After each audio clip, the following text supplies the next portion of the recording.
যে স্কুলটা 10 বছর আগে বন্ধ হয়ে গেছে, সেখানে এখনও রাত 12টার পর ক্লাস হয়। বোর্ডে লেখা থাকে নতুন নতুন পাঠ, কিন্তু কেউ জানে না কে পড়ায়। আর যারা শেষ ক্লাসে বসেছিল, তাদের কেউ আর বাড়ি ফেরেনি। শুভরাত্রি। আমি আরজে রাকিব। আপনি শুনছেন ভূত এফএম। স্কুল মানে স্মৃতি, বন্ধুদের হাসি, ক্লাসরুমের গল্প। কিন্তু যদি কোনো স্কুল থাকে যেখানে ক্লাস শেষ হলেও ছাত্ররা কখনো বাড়ি ফেরে না, আজকের গল্পটা এমন এক স্কুল নিয়ে, যেটা দিনের আলোতে একদম সাধারণ, কিন্তু রাত নামলেই শুরু হয় শেষ ক্লাস। লাইট কমিয়ে দিন, কারণ আজকের গল্প শেষ হওয়ার পর স্কুলের করিডোর আপনার কাছে আর আগের মতো লাগবে না। গল্প শুরু। গ্রামের পাশে একটা পুরনো স্কুল, নাম শালবন উচ্চ বিদ্যালয়। বহু বছর আগে এখানে একটা দুর্ঘটনা হয়েছিল। তারপর থেকে রাত হলে স্কুলটা বন্ধ রাখা হয়।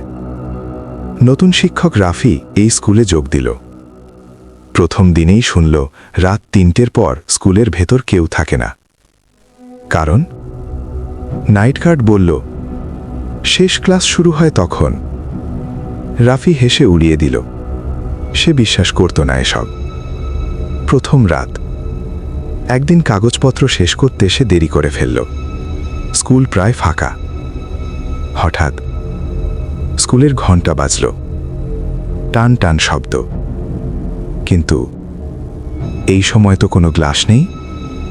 করিডোরে পায়ের শব্দ, ছাত্রদের ফিসফিস। সে ক্লাসরুমের দিকে তাকালো।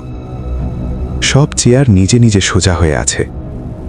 বোর্ডে লেখা লেট স্টুডেন্টস নট অ্যালাউড। তার বুক কেঁপে উঠল। অদ্ভুত ক্লাস। একটা ক্লাসরুমের দরজা খোলা, ভেতরে আলো জ্বলছে। সে উঁকি দিল। সব বেঞ্চ ভর্তি, কিন্তু কেউ নেই।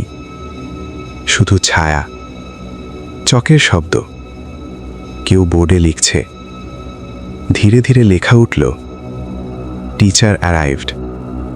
হঠাৎ সব ছায়া তার দিকে ঘুরে তাকালো। সে দৌড় দিল। স্কুলের ইতিহাস। পরদিন লাইব্রেরিতে পুরনো ফাইল দেখে বছর 1998। একজন কঠোর শিক্ষক শাস্তি দিতে গিয়ে কয়েকজন ছাত্রকে আটকে রাখে। ঝড় শুরু হয়। স্কুলে আগুন লাগে। সবাই বের হতে পারেনি। তারপর থেকেই শেষ ক্লাস শেষ হয়নি। এক রাতে রাফি সাহস করে ফিরে গেল। ঘণ্টা বাজল। ক্লাস শুরু। সে বোর্ডে লিখল ক্লাস ডিসমিসড। হঠাৎ সব ছায়া থেমে গেল। এক এক করে মিলিয়ে যেতে লাগল। কিন্তু শেষ বেঞ্চে একজন বসে রইল। মুখ নেই।